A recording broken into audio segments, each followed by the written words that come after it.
Shri Gurubhyo Namaha. Harihi Om. Namaste. On behalf of Vidya Parampara, I am very happy to present a special two-part video series, The Wisdom Conversations, to celebrate Vidya Parampara turning 2. We have over 280 videos on the channel with 5 stotrams learning series where the stotrams are taught with detailed chanting guides and their meanings. We also have showcases of 10 stotrams and many interesting stories related to our culture. We also have many special episodes celebrating various festivals. In today's video, we shall be meeting Sri Vinay, who will be sharing his insights through the Wisdom Conversations on how to lead a purposeful and meaningful life, and most importantly, how to lead a happy life. So, on to the first episode. Our special guest today is Sri Vinay, the founder of the Wisdom Foundation. He is a very renowned thinker, Vedanta teacher, and management expert whose teachings are backed by years of study of our Shastras. Because of his influence, countless people have embraced the ideals of Sanathana Dharma and held themselves up for leading meaningful and purposeful lives. He has authored a very beautiful book, The Wisdom Conversations. I present to you the book, The Wisdom Conversations, written by Sri Vinay. This book contains the essence of the teachings of our Shastras, presented in a very lucid format with 108 questions and answers. Crisp and concise answers to problems that may be bothering all of us in daily life. This book is a must-have in everyone's home. Do see the link below in the description on how to buy the book from Amazon. Now, I shall introduce our very special guest today. Welcome Sri Vinay to our wonderful special episode on Vidya Parampara. It's so beautiful to have you here today and to interact with you. I hope we have a very meaningful and insightful session. Really looking forward, Varshama. Thank you for having me. So let's begin with the first question of this session. Sanathana Dharma is a value that is close to both Vidya Parampara and Wisdom Foundation. We believe in inculcating the values of Sanathana Dharma among today's generation. So Vinay, my first question for you is, how does the timeless wisdom of Sanathana Dharma apply to today's world? Varshama, it's a very pertinent question. See, the word Sanatana Dharma, 2 words. Sanatana means eternal. Dharma means principles. So Sanatana Dharma literally means the eternal principles of life and living. This grand wisdom, which was contained in this great text of Sanatana Dharma, it's like Sanatana Dharma is nothing but a vast sheet of knowledge. This vast sheet of knowledge was actually passed down through the great Guru Shishya Parampara, the preceptor-disciple lineage. When you say eternal, eternal means something which doesn't die with time. Something which has a relevance to the times then when it was given in the past. In fact, it has a great relevance to one's lives today. It will not die into the future at all. Something which exists at all periods of time. Something which has a relevance to all walks of life. Whatever path, whatever life you lead, it has a solution to all the problems one faces today. Whether everything is all about managing things today in life, isn't it?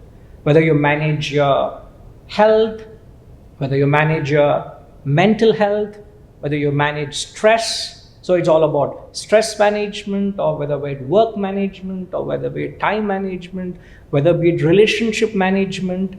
It gives you the know-how, how to deal with those problems. It has clear-cut solutions. In fact, if you look at history, it's always been men of power sought men of wisdom. It was never men of wisdom seeking men of power. So if you were to weigh wisdom on one side and all that power and wealth which money can buy, wisdom will outweigh all that power which money can buy. So men of power always sought men of wisdom. So when you say instructions, when you say Sanathana Dharma, Dharma are nothing but instructions of life. In fact, I would say wisdom is nothing but an instruction manual to life and living. In a layman's term, let me explain. Any instrument that you buy, you go and buy a washing machine, you buy a refrigerator, or you buy a car. Every gadget that you buy comes with an instruction manual, doesn't it?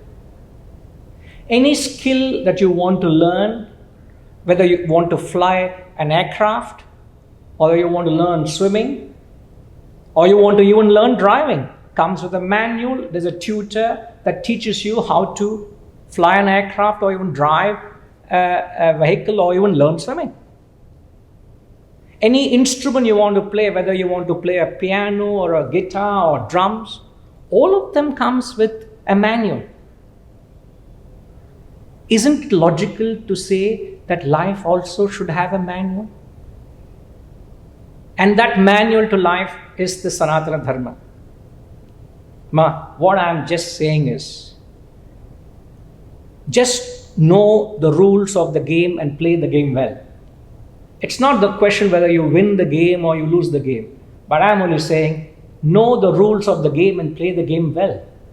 So if you know the laws, the rules, the principles that govern life, and if you are ready to face the challenges of life, I think you won the very life battle itself.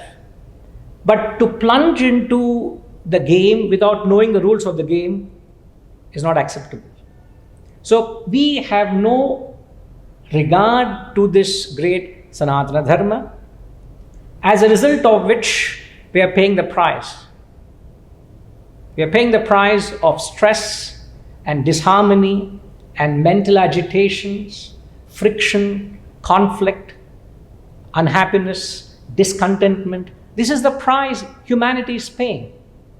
As you said, that it is the purpose of Vidya Parampara and Wisdom Foundation is to revive this great Sanathana Dharma. You know the very famous words in the Bhagavad Gita, as Lord Krishna says, and I'll chant for you. Evam parampara praptam imam rajarshayo viduhu sakale neha mahata yogo nashtha parantapa. In the Gita, Lord Krishna is telling Arjuna, O Parantapa, as time passed on, we have lost this tradition. We have lost this culture. So if it was lost then, what are the chances today we will have access to this wisdom? So much needs to be done so that this knowledge is accessible to all. And in those days, he says, this knowledge was not meant for rishis. Rajarshihi, he says. Imam Rajarshayo Viduhu means royal sages had it. A sage is a man of renunciation. A royalty or a king is a man of action. So this knowledge is not meant for those small, exclusive people who lead a life of saint or a sage. It's meant for the majority of people who are like kings, who are men of action. So we all need this wisdom to be injected into our lives so that we live to the true dignity and grandeur of a human being. Isn't it wonderful, dear viewers, that our Sanathana Dharma gives us a manual for life?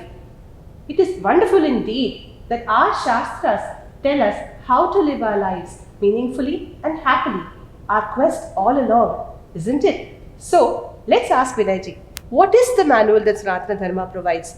Is it a text? Is it a collection of texts? How is the way of living taught to us And can you also explain what are the precepts that we must follow to have a meaningful and happy life? Traditionally, if you look, knowledge has always been sought by a student. And knowledge has always been imparted through a dialogue between a teacher and a taught. In fact, one of the laws of life is knowledge is always sought. It is never taught. So a man of wisdom has this knowledge, and he is drawn to, everybody is drawn to him like bees are drawn to honey. So in this process of dialogue, this knowledge was imparted. As I've said, from time immemorial, this knowledge was imparted. The gist of the teachings contained in the various shastras, whether be it the Gita or the Upanishads or the Bhashyas or the various scriptural texts, gives the instructions, gives the manual to life and living. Now, when I say a manual, it's not that what you should do and what you shouldn't do. It is not giving you strict do's and don'ts. In fact, it is said, do's and don'ts are not designed for humans. You have to instruct and tell what an animal needs to do, not a human. So what are these instructions? When I say a manual, what is this manual all about? If you just look at it very carefully, you look at the world is governed by a set of laws or rules which existed from the very beginning. Science in the process has just gone about discovering these various laws. So what are the laws that govern the world? There are various physical laws, there are chemical laws, there are biological laws, there are geographical laws, physiological laws, chemical laws, etc., etc., etc. So when you study the subject science, it enumerates all the laws which govern the world. In the same way, when you study this wisdom enumerates explicitly the laws which govern the individual. And these laws which govern the individual are the instruction manual. In fact, you were mentioning of the book. In that book, it clearly mentions of all the laws that a human being is governed by. If you ask me any particular scripture which enumerates in one list all laws, I can't say so. And with my study for over 30 years of the Shastras, I can say there is no specific place where you can tap and get all of them. So there are laws which govern a human being as well.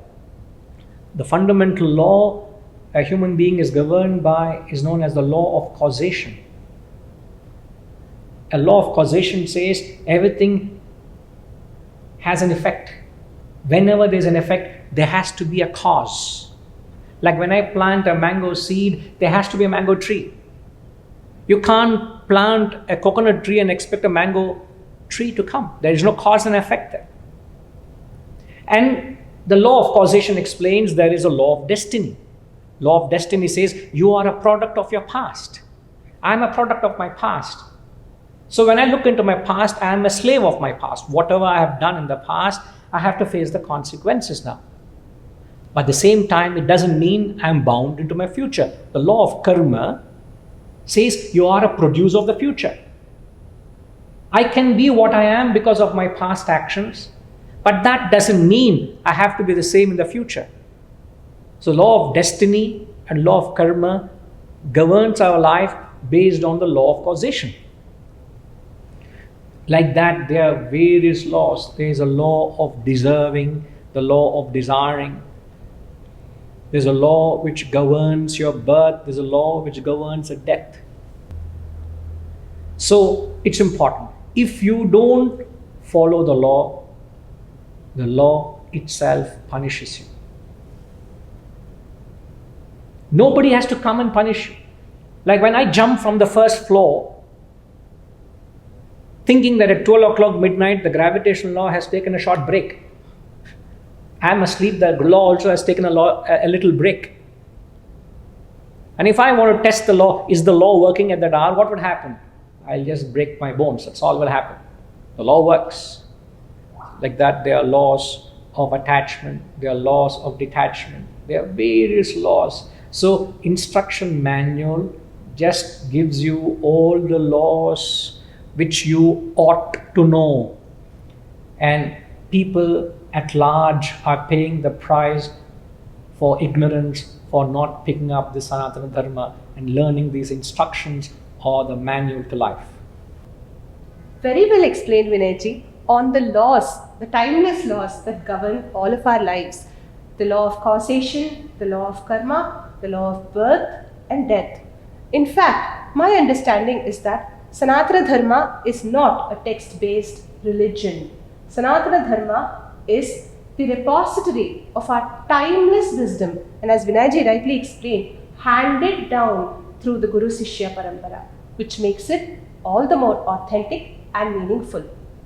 Sanatana Dharma is not confined to a text. So where do I begin learning the principles of Sanatana Dharma? If you were to ask yourself, maybe Bhagavad Gita would be a good starting place.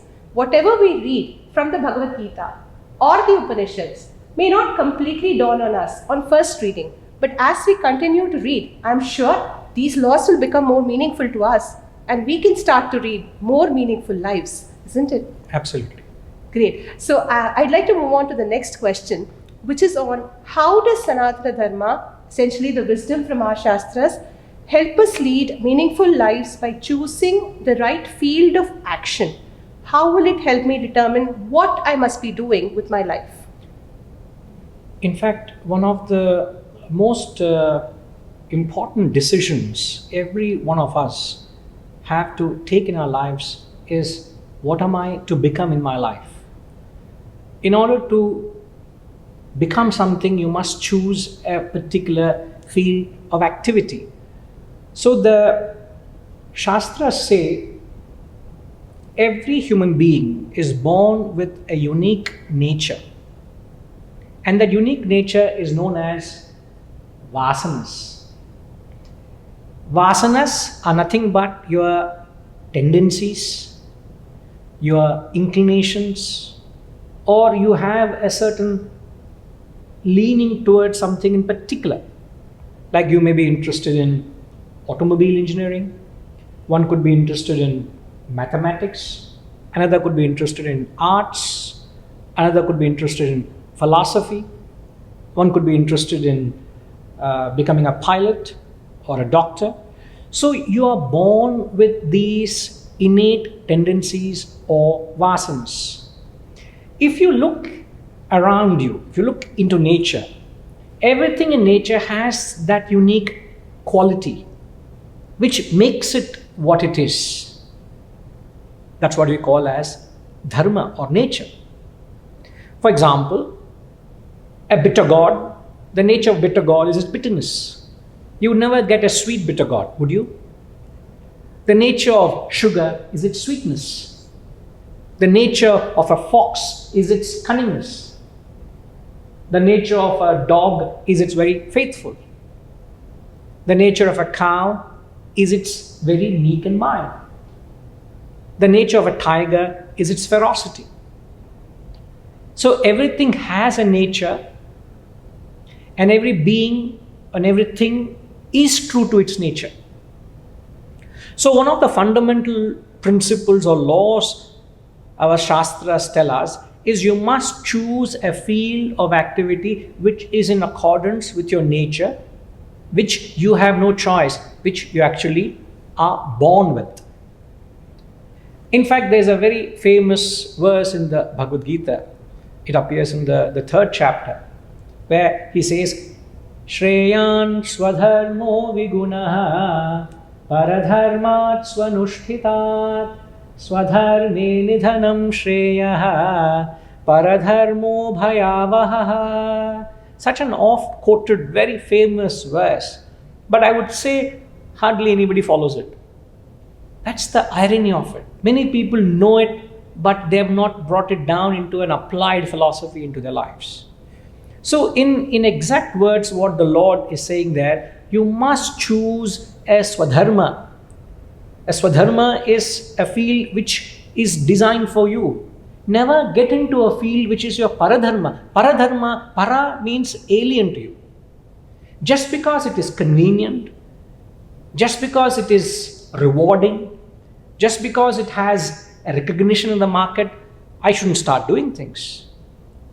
In fact, talking of my own life, when I got into this philosophy more than 3 decades ago, I took to it because I realized that I had a natural flair for it. So never ever get into a field which is not yours. And there's a fundamental reason why. In fact, even in the verse I just chanted, it says, Paradharmo bhayavaha. Bhayam, there is full of fear and consequences if you enter a field which is not yours. Now I'll put it in a modern language. In an aircraft, in an aeronautics, there's something called as headwind and tailwind. Headwind is when the wind is against the flow of the aircraft. The duration it takes to cover the same distance, which will be a little longer. But if it's a tailwind, the same duration, you come back much faster. So headwind is you're going against the grain, as they say. You're going against the wind. There is friction. There is resistance. There is wear and tear.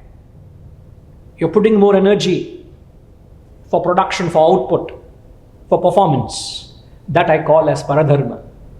So headwind is paradharma. Going along with the flow of the wind is tailwind, which is swadharma. Exactly like nowadays in aerodynamics, everything is designed to reduce the drag, reduce the friction.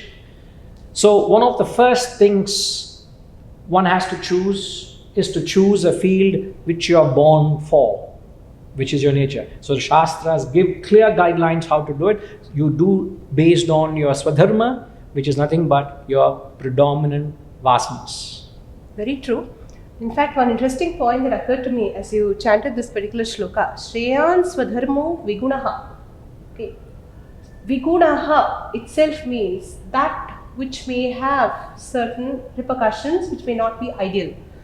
Even when following your vasanas and your innate tendencies results in certain repercussions which may not be ideal, either in the sense of your personal time, effort, resources may not be conducive to doing it, still you are driven to do it. Like Vinayji rightly explained, Vinayji, it was not about when you decided what you wanted to do in life, it was not a calling, it was your nature. You have to remain true to your nature no matter what. Yes. So whatever be the viguna, the personal costs that may arise from following our true nature will still, despite that, will still cause us to follow our true nature only. So as rightly explained, Bhagavad Gita is a fount of wisdom, especially the 3rd chapter on Karma Yoga, which he quoted from, is a fount of wisdom on our swadharma, or what is my duty. And very beautifully in his book he has interpreted swadharma to mean vasana driven action. What is the inherent impression on the individual that causes him to act in a certain way. So very well done. And I had a follow-up question on this actually. When we follow our dharma, our duty, and we face certain adversities in the process, the viguna aspect that I mentioned, we may not be happy all the time following our true nature. There may be financial considerations, there may be other problems with time, so many problems that could arise. So how can we be happy doing what we think is ordained to be our duty? See, there's another law which the Shastras so beautifully present. It is the subtle that controls the gross. The law of life is subtle controls the gross. Example, happiness is subtle. money is gross. Many people believe, wrongly so, someday they realize that there is no happiness in money. I'm sure all of you have some part of the world, have acquired some part of the world, and all of you certainly know for certain that you come to a point where it has lost its charm for you, hasn't it? You're running behind something else with the belief that that's going to give you happiness. Has it really satisfied you, contented you? No. Why? Why is there no happiness in it? It's because gross cannot control the subtle. Happiness is subtle. Monetary wealth or money is gross. Gross cannot buy subtle. Subtle controls, overwhelms, influences the gross. So the point you're trying to make is that happiness is a choice that comes from within the individual, and therefore, if he chooses to be happy, he will be happy no matter what. Is it? Indeed, you will be happy if you choose to be, but I'm trying to bring it to the context of what you asked. Vasanas. I choose to be in a swadharmic field just because I have no monetary resources. Should I not pursue which my vasana I'm born with, is my predominant? Now here what I'm saying, vasana is subtle, monetary challenges and other hiccups are gross. It is subtle that controls the gross. Once you have made up your mind, once you are clear to pursue, automatically things will follow, things will create a path, things will create a way for you to pursue what you're born for. Everything in nature will support you because you're being true to yourself. So let not your monetary challenges or little hiccups or pinpricks of life come and not help you pursue your dharma. Firmly you believe what your dharma is, identify it, believe in it, and keep pursuing it. Everything will fall in its place. And that's what backs that truth is subtle controls the gross. Let not minor hiccups dissuade you from pursuing your dharma, which is your nature, which you are born with. You have no choice but to pursue it. Better pursue it with a charm, and nice. Ultimately you will succeed. Very nice. So what is the benefit now? We follow our swadharma, we do our duty, we are happy doing it because we know that we are doing the right thing, and so we are happy. So what is the benefit I gain by doing this? See, every action one does, everybody wants material prosperity. Everybody wants to succeed in their life. You want to prosper. At the same time, you want to be peaceful and happy and contented. In the Gita, throughout, it's so explicitly mentioned. The moment you get into a paradharmic field, as I've said, it is bhayam. It has serious consequences. There's wear and tear. You would never be happy and content. But the first thing you start doing what you're designed for is like you take a fish out of water. It's gone. It is designed to swim. It is in its native land, in its native space. So the moment first thing you get into a field which is designed for you, first thing you'll find you'll be reveling in peace and bliss and happiness. Because you're doing what you are naturally designed to do. I have many people coming and telling me, I didn't have the conviction to pursue something which I believed in. I wish I could have taken that choice then. But the moment you find enjoying yourself, what you're doing, instantly you will find success comes your way. Kshipram hi manushe loke. Yes, very true. Very nice. And also to add to that, I feel, when we pursue our swadharma, we automatically are contented and happy. And this is a very, very ripe field or a correct situation for us to become ready to go on the path of karma yoga, bhakti yoga or jnana yoga as we may choose. Because unless we are ready for it, we will never be able to move along on the path towards God. When at internal self, our internal selves are happy and peaceful, we automatically become ready to offer ourselves either in devotion to Bhagavan or to take up our swadharma in the spirit of karma yoga or to take up study of Vedanta, try to gain jnana. So in different ways we actually begin to grow as individuals by pursuing our field of action. Isn't that true? Absolutely. It would be wonderful if you can explain how we should have our attitude towards work, life, and relationships when we are doing our duty. So I think you're logically moving on to the next question or next area is having chosen the right field.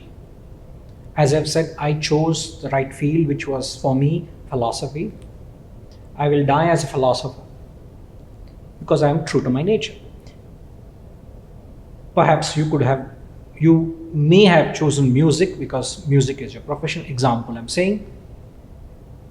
But having chosen a field, how you operate within the field. What is the attitude I must carry in the field of operation? That is determined by, am I a taker or am I a giver in the field? What is my modus operandi once I enter the field of activity? So am I a taker or am I a giver? Am I having any selfish, self-centered motive? Am I working for my own self or am I working for a higher cause?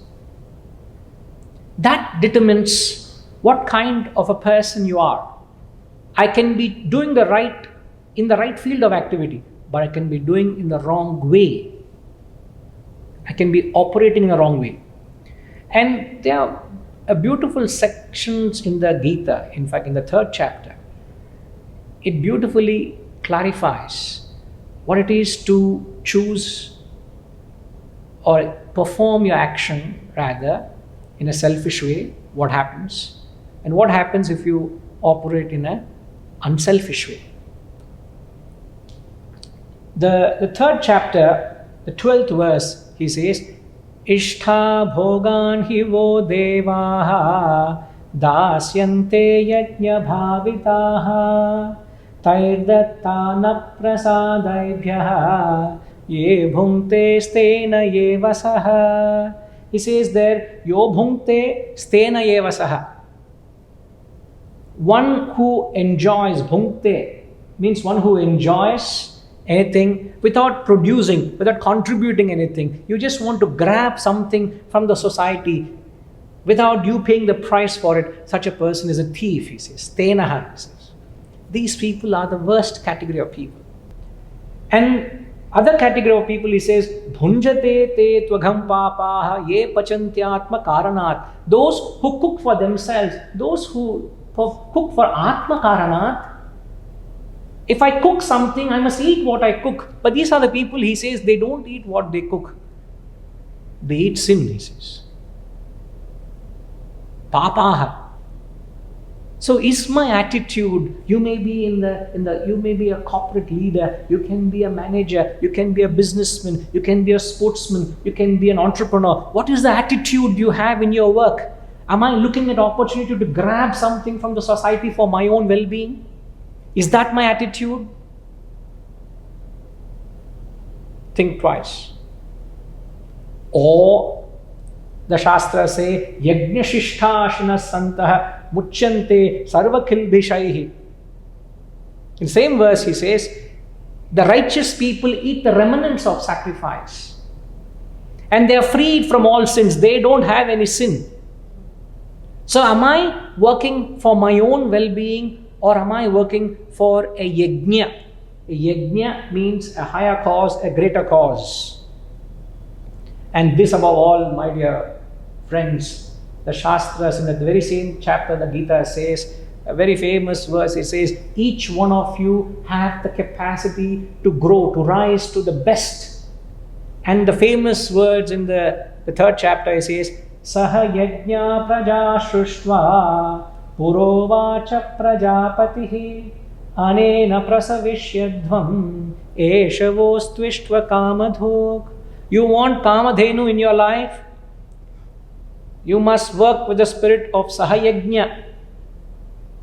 Prajapati, when the Creator in the beginning, when He created mankind, He has given you the capacity to perform yajna, perform that life, to be a giver. Now I am sitting and talking to you.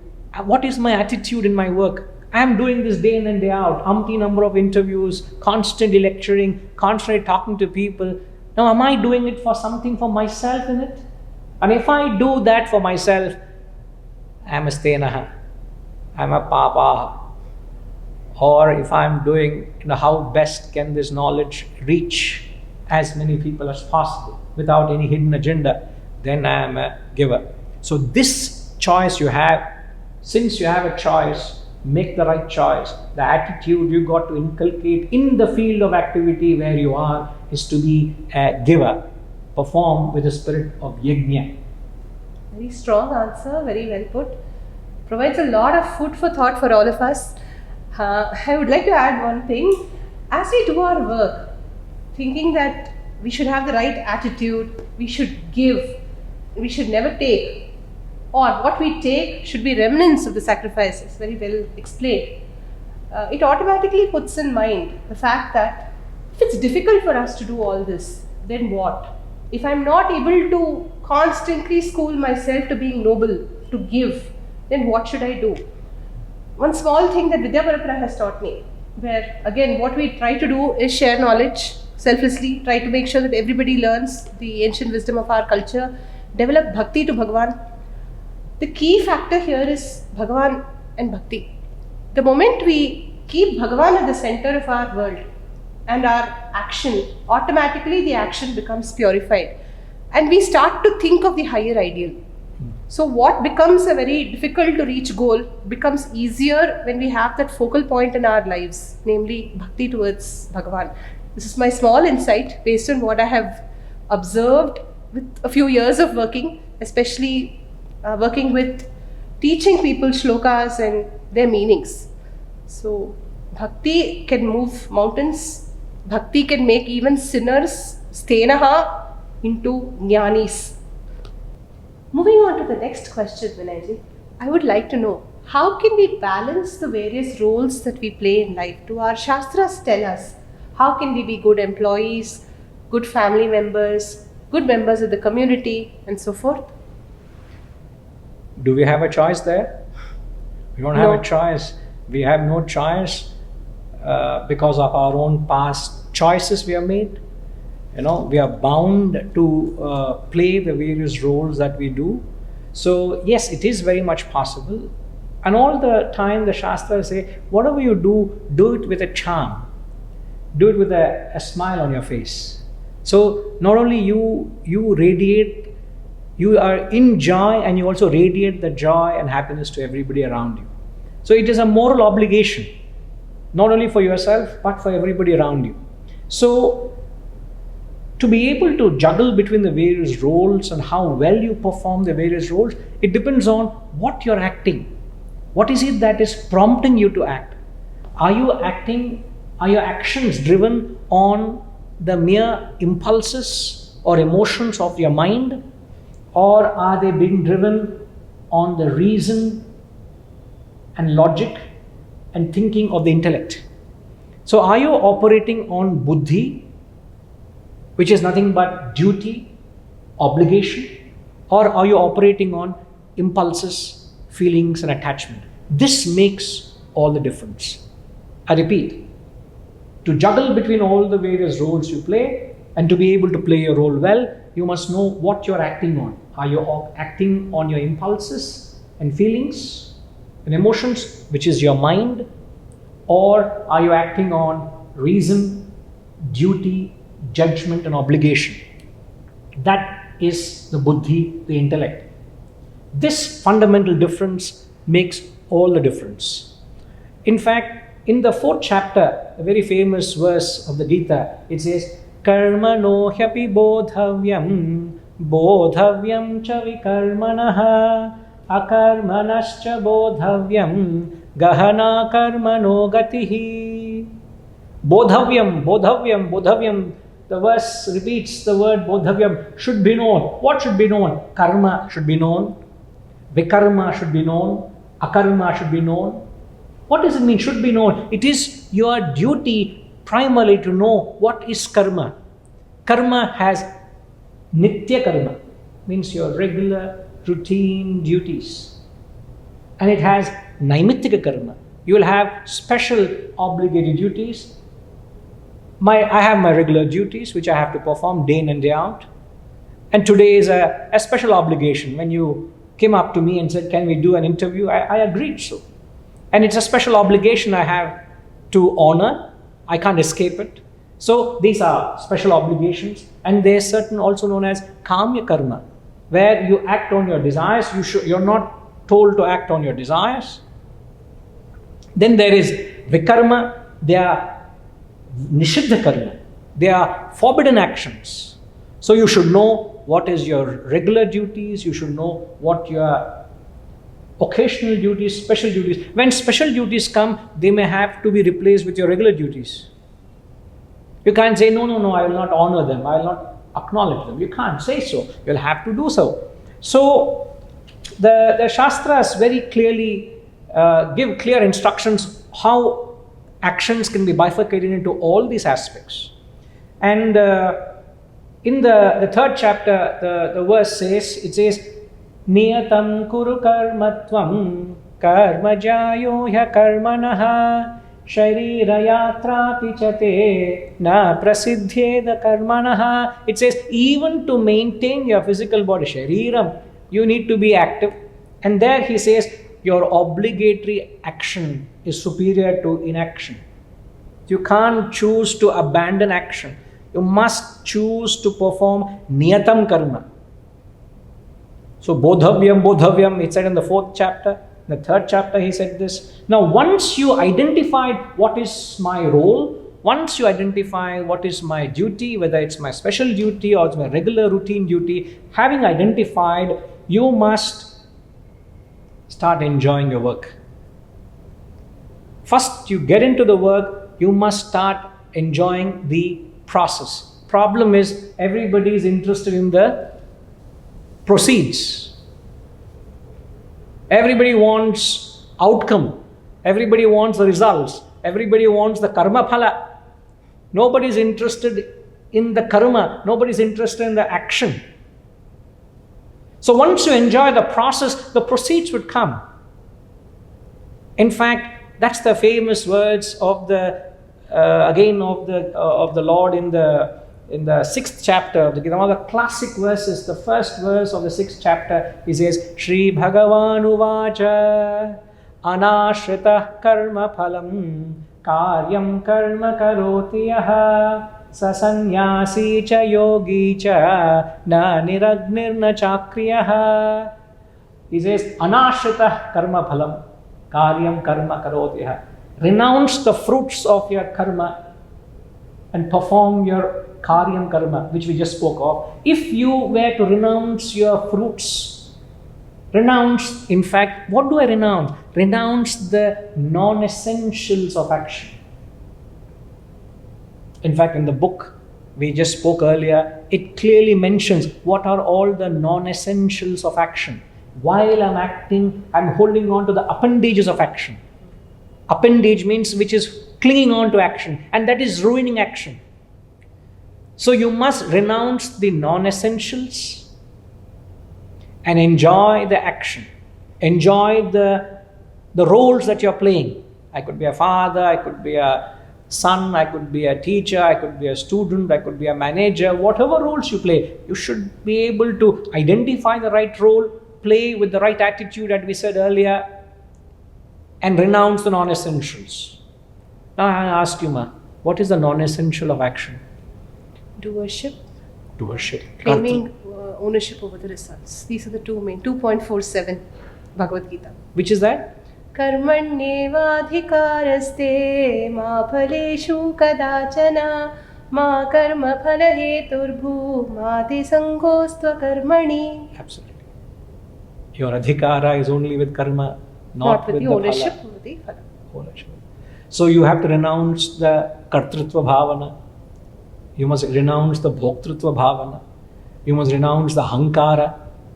You must renounce the phalam. You must renounce the complexes you create. You unnecessarily feel you're superior to somebody, or unnecessarily you feel you're inferior to somebody. So there are so many appendages that come and spoil the action. So if you are detached to these outcomes, believe me, the role you're playing is such a beautiful role. Unnecessarily you get into an ego clash, unnecessarily you get into a relationship conflict because you're holding on to the non-essentials. You're not enjoying the action. Perform the karma, dropping the appendages. It's like a simple example, ma. If I were to offer you a banana, what would you do? Peel the banana and eat it. You peel the banana, throw the peel, eat the fruit. In that fruit, the fruit is the essential, the peel is the non-essential. True. Now I'm saying you're holding on to the peel and getting rid of the fruit. The fruit is the karma. Enjoy the karma. There's no greater joy in doing your karma, in your dharma. Renounce the fruits. So this is the famous teachings or declarations of the Shastras, but it's not that easy.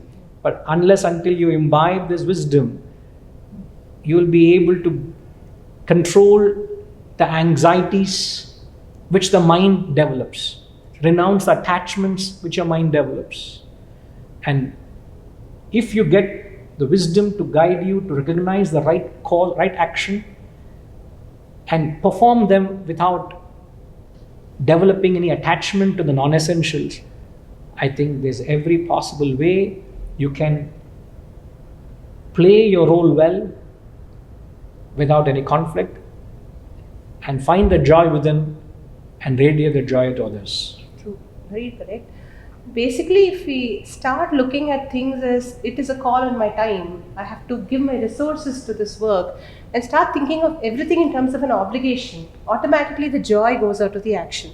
Second, as you very, very insightfully pointed out, ownership over the results of action and doership over the action are the non-essentials. If we are able to give up these two things, automatically we are not left with any kind of mental confusion, and we can happily perform our actions without any stress whatsoever. Am I right? Absolutely. You hit the nail on the head. Right. So with this we conclude the first episode. I'm sure all of us got a lot of fodder for thought. We will see you soon with the second episode where we raise more insightful questions, and we are hoping for insightful answers from Sri Vinay ji. Thank you.